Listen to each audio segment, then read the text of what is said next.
Welcome to this week's edition of Coach Prep. Coach Don and I are here in the Cherokee Batting Range podcast studio with Coach Danielle. She's here to join us, and we're going to record episode number 185, where we're going to talk about the idea of coaches calling pitches and a little bit of the thinking and the pros and cons to that whole process. Before we get into that, let's talk about our sponsors. First, the Anderson Bat Company.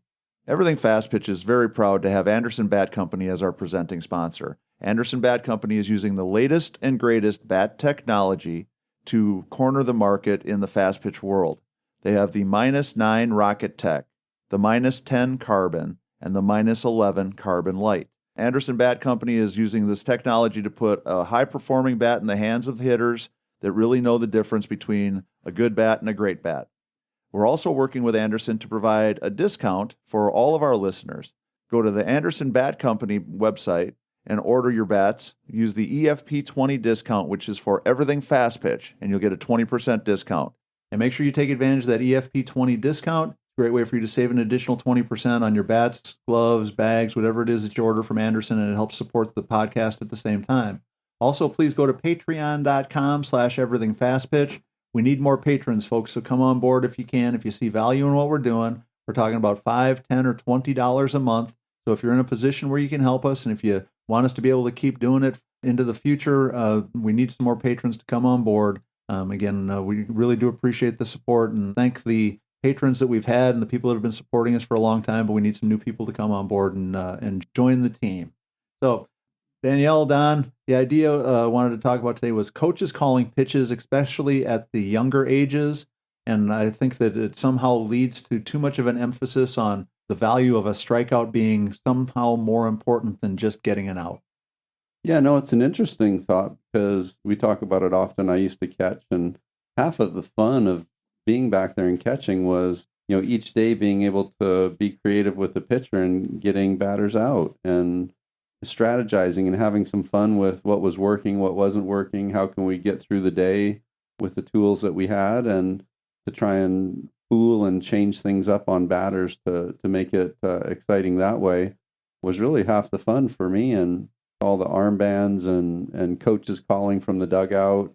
I understand that usually the person that's calling from the dugout is very familiar with the pitcher as well. But you'd be surprised. Yeah, the stories I hear.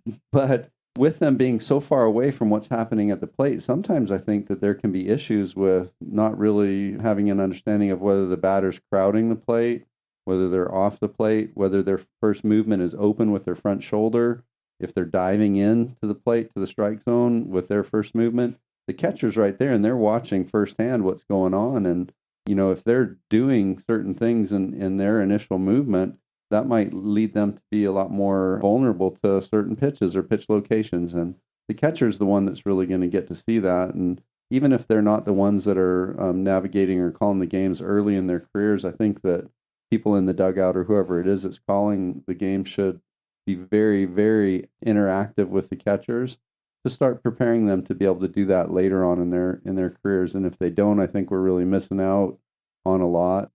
At least having some kind of signals where the catcher can, with their hand, if their hand's closed, that means the batter's really close on the plate. If their hand's open, that means that they're very far off of the plate. They make an adjustment or something just to have their hand even, that means that the batter's staying even in the batter's box. But no, I 100% agree with that. We need to work on things there. Be working towards the catchers having a more active role, in my opinion. No, I think the pitcher, the catcher, and the person calling pitches should collaborate before the game or before each inning, after each inning for 30 seconds and just having communication, because the pitcher has one view, the catcher has one view, and then the coach, whether on the third base dugout or first base dugout, has his or her own view. And we have to be collaborating, working together. And I have to watch my mouth a lot because I have a lot of girls, and I have a couple girls at the 14U level. They come to me. They're like, my coaches aren't calling pitches, and I'm already working fast change drop with some of them, some with curveballs, and my coach just says throw strikes with fastballs. And it's doing a disservice to my girls because they've been training so hard for this, and then the coaches are like, we don't care what you like. They're not really helping develop that. You just want the strike. They just want the strike. The catcher doesn't know what they're doing. Catcher's trying to call pitches. Pitcher's trying to call pitches. I mean, at 13 years old, I'm sorry, you don't have enough. You have enough to worry about. That you calling your own game the way that me and you were, or the way that you were just speaking of, it's tough for a 13-year-old, 12-year-old, 10-year-old to do that. And so, coaches, I really challenge you to dive deeper into working with your pitcher and your catcher and that communication, because it elevates the game so much more. They gain more confidence. They're more locked in because they know that everybody is locked into that situation. It's not just them trying to get the job done from a pitcher's perspective. And it's also growing their IQ. I think it's important to have the pitchers who are sitting the bench sit next to the pitching coach and learn the sequence that you're calling or the why, and explain to your girls, hey, I'm going low and out because she's off the plate and the umpire is giving me that ball outside, or I'm going inside, she's up on the plate, her hands, look at the angle of her bat, like teaching the other pitchers and the catchers what you're doing. Rather than just doing it. Yeah. And I see that from a handful of coaches. One travel ball coach, Coach Jonas, I'm giving you a shout out. He's 12U coach, and we've been collaborating for 3 years. I've worked with his girls, and he is someone who I think could easily coach like an 18U team with like his IQ and the knowledge and him just evolving. But these girls, it's crazy to me seeing these 12-year-old girls understand the why behind certain things. And that's what I'm teaching my pitchers. But to have that age understand the pitch sequence and the why, and the catchers being able to communicate, I think is huge. And these girls, I'm excited to see them in the future. I mean, they're just growing that at such a young age. Well, one of the things that I think is happening, and you touched on it, that we have two different agendas, I think, going on at the same time. And obviously, if we're playing games, we want to win. And if I'm coaching and I'm calling pitches, am I thinking about the pitcher's overall development, or am I thinking about what specifically is going to help us get an out right now to win this game? And I think that that's where some of the disconnect comes from, because you might have a pitcher who has been working really hard on adding a pitch, but from my selfish, I want to just win this game coach's perspective, I don't really care about her third pitch. I want to throw what I know she can throw right now to help us win this game, and or what I think she can throw that might get us more strikeouts. So why are coaches so motivated for strikeouts? Well, sometimes they don't have faith in their defense. Sometimes they just think that that's a sign of a more dominant performance or whatever. But I think that the different agendas, I think, is something that's part of the root problem with the argument or the discussion about, are we really developing these players to become better versions of themselves, or are we just trying to win today's game? Well, if a pitcher comes to a coach and tells you, like I've seen many coaches, for me personally, my changeup, if it was on, it was on. If it was off, it was off.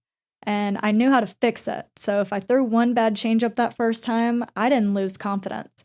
And two coaches come Even to mind. If they did. Yeah, they lost confidence of, she just skyrocketed this pitch or just bolted. I'm like, hey, I got this. Let me throw it in next inning. Like, this is my pitch. I got to get it down. I need to keep the batter's timing off. If the pitcher is telling you that she has confidence in a pitch, I feel like you got to believe her. Like, if she is over here telling you like, hey, this pitch is not working, like I feel like the confidence thing kind of overrides what you were talking about, Tori, of the confidence that he has or he or she has in the pitcher when the pitcher is telling you like, I can throw this pitch. Like, I would rather a pitcher on the mound who is telling me like, yes, and give her a chance of throwing that pitch after she throws a ball and she still tells you, I want to throw that pitch again. I mean, she's going to make that adjustment. But if you take that away from her, her confidence is going to go down as well, because you're not giving me a chance to fight through this situation. Well, but I think that still comes back to for some coaches, they're not interested in letting you fight through it. They're interested in getting a strike right now because they want to win this game. And so I think that's part of the discussion and part of the problem with coaches, I think, having so much control over pitch calling, is that it sets us up for a very, I say you do, I call you throw robotic system, very robotic, very autocratic and not very much collaboration really taking place. And I think that's the crux of this discussion, is that for our coaching friends is starting to think about, and again, we talk about a lot of these different scenarios pretty consistently, is there might be times when getting this out, getting this win, winning this game is the absolute most important thing for our team's measure of success.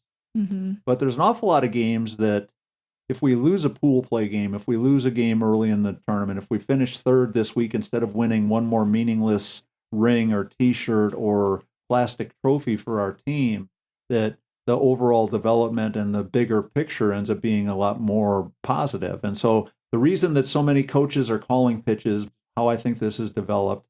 They want to have control because they want to know for sure exactly what's happening, whether they're winning or losing. They don't want to give up the power of deciding what pitches are going to get thrown. And so then we have an awful lot of pitchers that are afraid to express themselves or whatever. And then because of that, we have a lot of pitchers that are not developing as much as they should because we're not letting them work through a problem. We're just taking the challenges away from them. You guys can tell me how this works too with the wristbands. That's something I did not use. I was out of the coaching end of it before the wristband thing came in. They give a signal. They want to throw a curveball. The pitcher doesn't feel good with the curveball. What does the pitcher do? Throw the curveball anyway? Do they just have to step off, look over at the dugout, like, I don't want that, or... That's what I see. They'll shake it off. They'll call... Because I don't feel like I can throw that comfortably right now. I got 3-2 count, and you called a curveball. I have a different opinion on that as well. But do you just do it? You just throw it anyway, or...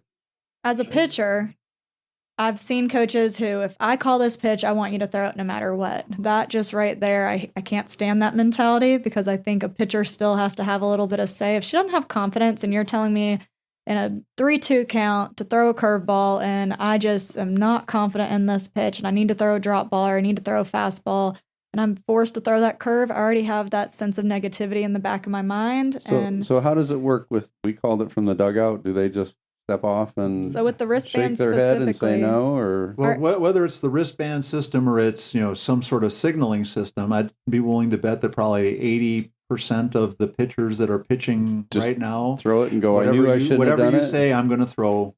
Now I might complain about it after the fact. I might be unhappy about it after the fact, but I'm just going to throw whatever you call.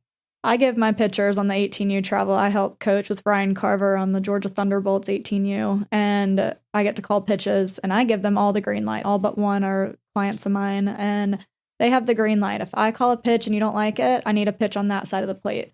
And then they look at me and they tap their nose and they let me know that they threw a different pitch. And I give them that green light, one, because I trust their intuition. Does the catcher then know it's going to be a drop ball instead of a fastball, or do they? They give some say it's a nonverbal cue. So their glove, all the pitchers have a different one. So if their glove starts at their knee, it means one pitch. At their hip, it means one pitch, and up here, it means a pitch. So they have 3 pitches that they can call, but it has to be on the side of the plate. Yeah, I just want your catchers to know what's coming. Oh yeah, no, the catchers know, but it's a nonverbal cue the pitcher gives. And I was like, because I can't stand the whole shaking pitches off. Like, I don't want the other batter or the team to know I'm not confident in a pitch. So we're shaking it off non-verbally somehow. And you're giving kind of a next level thinking. I learned that from Coach Gillis when I was at Kennesaw State University.